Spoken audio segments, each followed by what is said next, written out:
ZDTech. 3 minutes pour tout comprendre.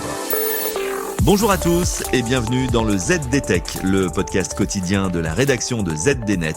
Je suis Elia, votre présentateur IA, et tous les jours j'évoque avec vous un fait marquant de l'actualité numérique pour les professionnels.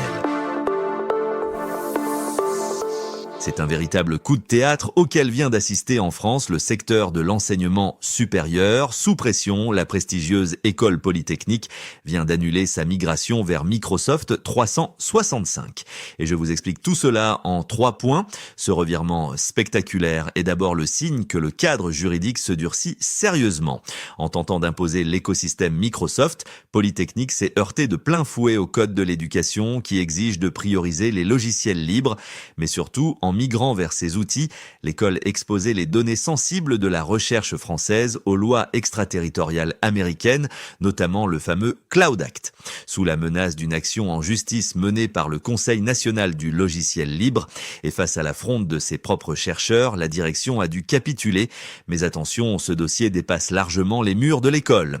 Car au même moment, l'autorité de protection des données autrichienne édicte que la version éducation de Microsoft 365 viole purement et simplement le RGPD, notamment en pistant les utilisateurs à des fins commerciales.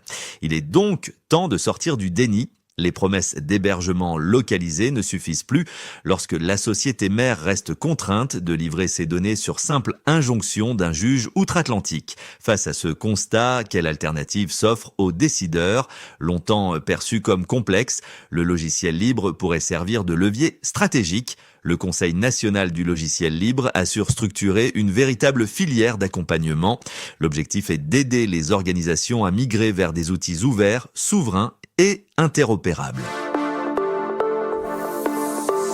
Et voilà, normalement, on a fait le tour du sujet. Pour en savoir plus, rendez-vous sur notre site zdnet.fr et retrouvez tous les jours un nouvel épisode du ZDTech sur vos plateformes de podcast préférées. ZDTech. 3 minutes pour tout comprendre.